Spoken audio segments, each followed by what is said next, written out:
Welcome back. You ask them, I answer them. In this episode of Q&A, we're kind of doing a final wrap up on that URI guitar build. You've asked some really great questions, and let's just kind of clear the slate on this because we've got some big stuff lined up coming up pretty soon. So let's get right into it.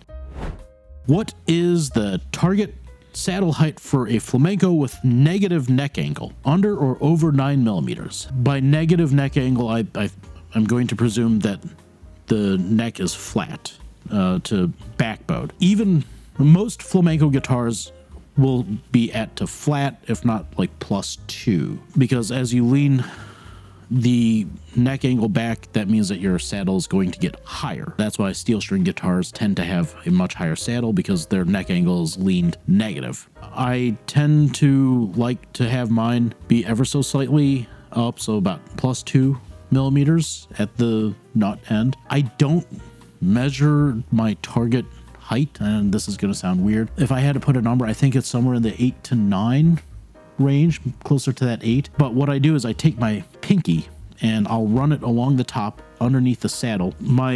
If I'm running my pinky against the top like this, the string should be bumping about 3/4 of the way up. What the Spaniards used to do, because way back in the day when everybody smoked, they'd just pull out a cigarette and use that as a measuring stick, so to speak. And with a lot of the great old flamencos, if you couldn't get a cigarette underneath the string and the top, that was considered perfect. So I kind of calibrated mine to the cigarette action. I just kind of look at it that way. I don't measure because I don't like to take metal things and put them onto the tops of finished guitars, especially ones that I didn't make. That's kind of my target area. My target height is about that.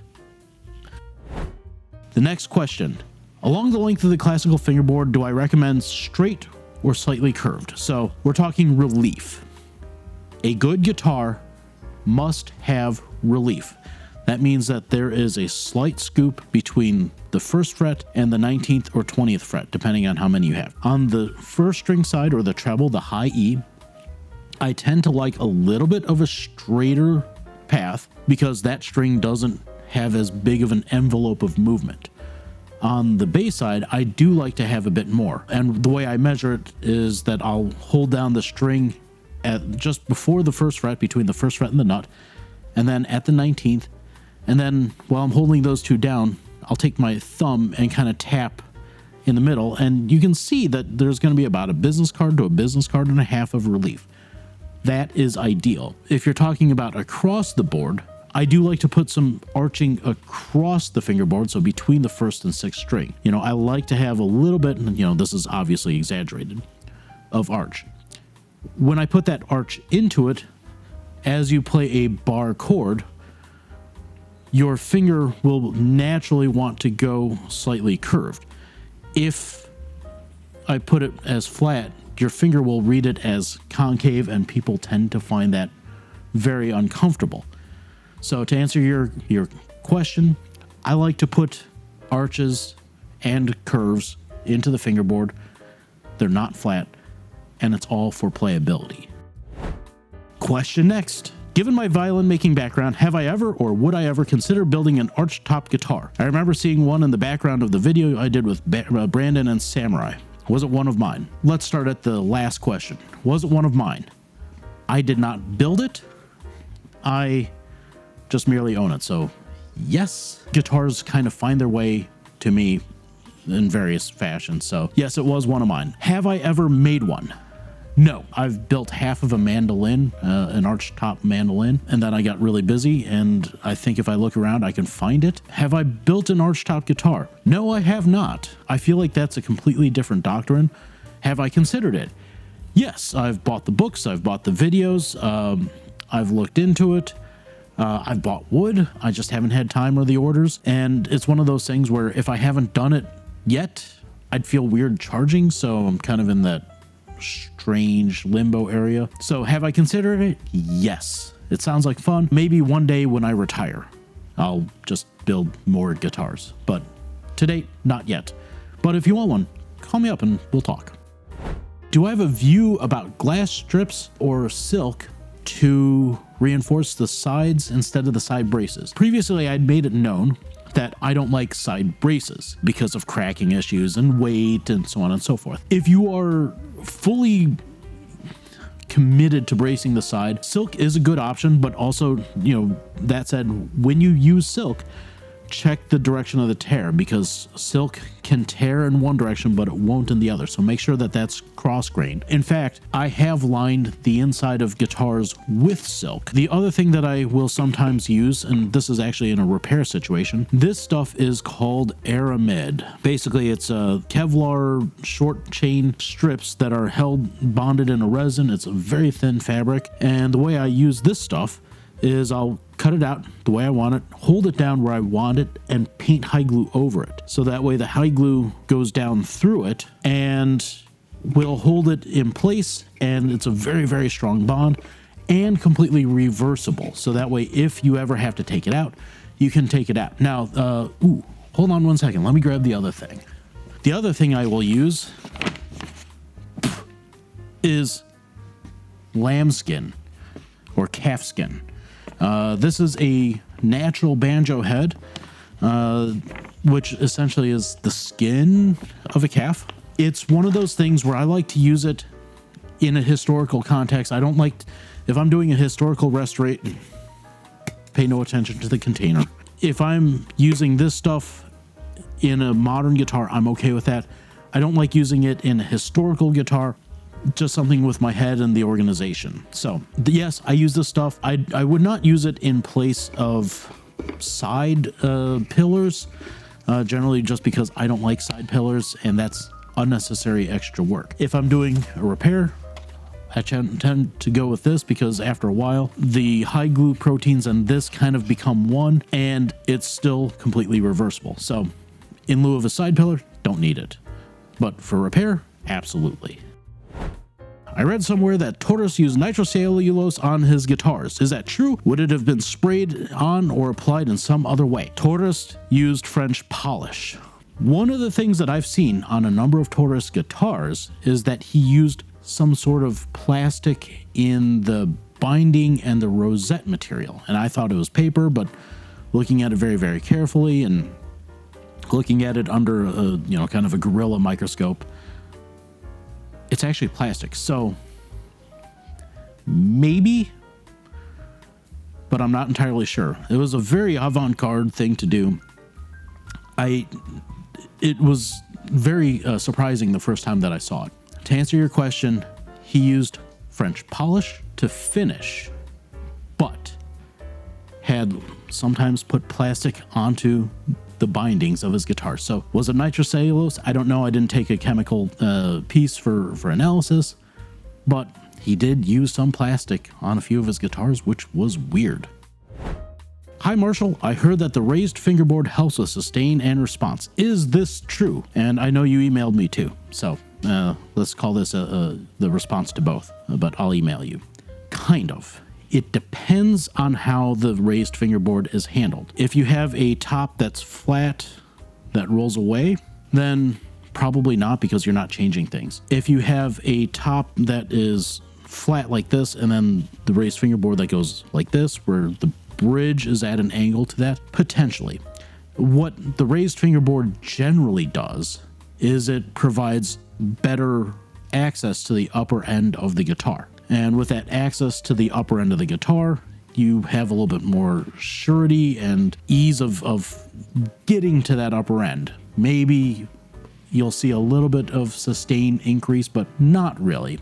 Typically, if you're seeing a guitar with an elevated fingerboard, it's also built in a more modern pattern. So that more modern pattern tends to have a little bit more sustain and brilliance and volume. To answer your question, typically no, but because of what's done on the inside, yes. All right, but take each guitar at face value. Doesn't necessarily mean one thing or another. Let's see, surgical 2x4. I always like your questions. Can I share my French polishing system? Yes, but not today. Let's just say that it involves, well, this is the best thing for a big old thing of wine. This is Everclear. Dissolve your shellac flakes in that at no heavier than a 1 pound cut, and be very careful because it gets sticky. But I'll give you a full video on that at a later point in time. Using a high proof grain alcohol, yes, it's very high, very, very high. Typically, I try to aim between 188 and 195 proof. That is ideal for French polishing. You can go down to 151, but there's way too much water at that point, and you end up with a sticky varnish, plus it's really slow to dry. You can go higher and get medical grade alcohol, which is 98% pure. So that's 198 proof at that point in time. As soon as you open it up, the hygroscopic nature of alcohol kicks in, and you're back down to the 195 proof or 190 proof, which is pretty much pure. Stick with the stuff you can buy. And if you can't buy it, you know. Going back to the French polish. Shellac before filter or filler before shellac. Pros and cons of each. Experimenting on new techniques with a Pinewood Derby car with some Cub Scouts this year. Thanks.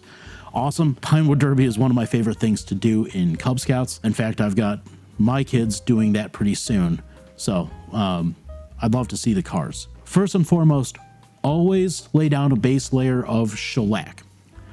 That way it isolates the wood from the filler, because a lot of times the fillers are, at least the ones I use, which are the Gork's Good Fillers, those are highly pigmented fillers that have very, very small particles. So if you have got a white wood binding area, that will get stained so incredibly badly you can't even believe it. So I always like to lay down 1 to 2 layers of shellac, and that's like a heavy wash coat, over the white binding, so that way that is really well sealed before I put any filler on.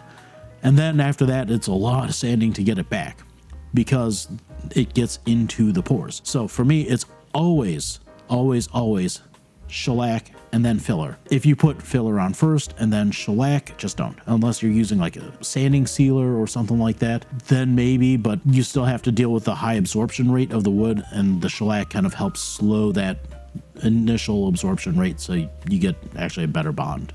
So always shellac first, then filler.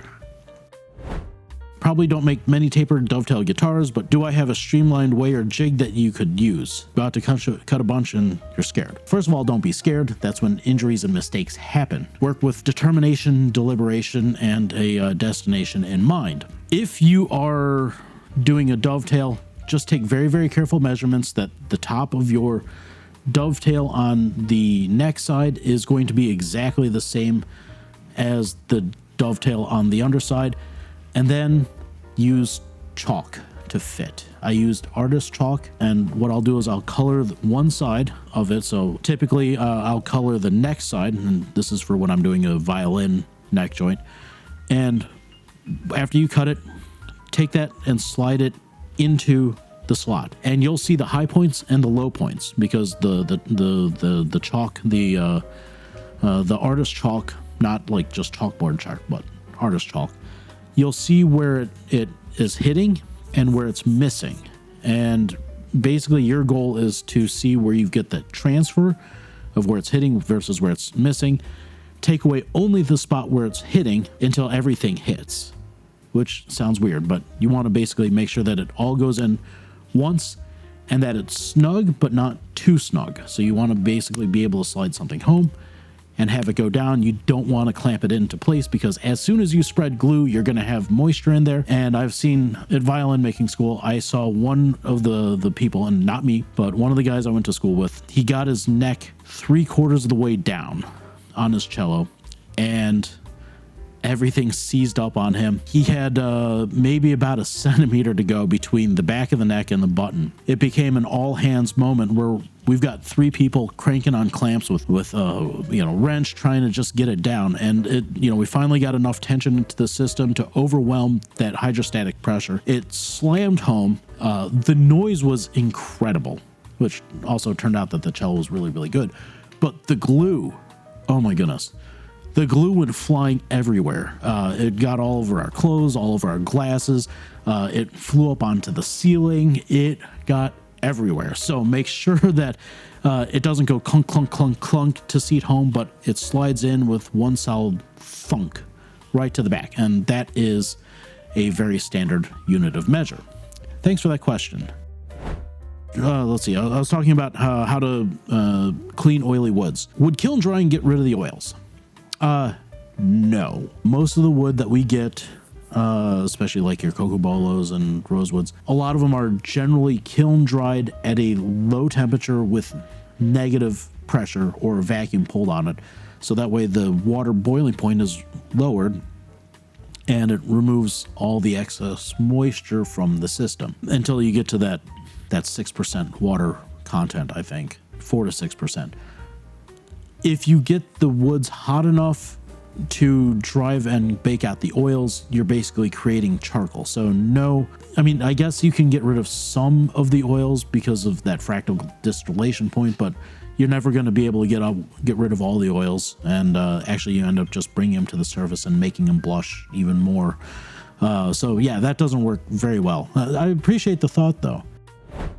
For my final question today, and before I answer this, if you've got a question, please ask it down in the comments. You know, we've got some great ideas planned from some of your questions where we can actually explore this a lot more in depth. So, you know, help to give you the information that you want. And like, subscribe, all that sort of fun stuff. Your support on Patreon also helps, and I really appreciate it. All right, what do I think about Sitka classical guitar tops? I love them. To me, a Sitka top is really that perfect blend between that sweetness of cedar and that brilliance of spruce. And I think that you can make absolutely wonderful guitars. And the problem is that there's a lot of players out there that don't want that different nature. I've built probably about 20 or so classical guitars with Sitka tops, especially in my early days. And every single one of them has been absolutely wonderful. It's kind of best of both worlds. You get the sweetness, you get the crispness, and I just absolutely adore it. So yeah, I love Sitka. And in fact, I find that Sitka is probably one of the most ethically sourced woods out there because, or at least the woodcutter that I use, doesn't take live trees. So he's clearing out the forest, preventing forest fires, and he's replanting in the stead of the tree that he has taken. So it's very sustainable, and that I really like. Thanks for watching, and check here or here for another video. I'll see you next time.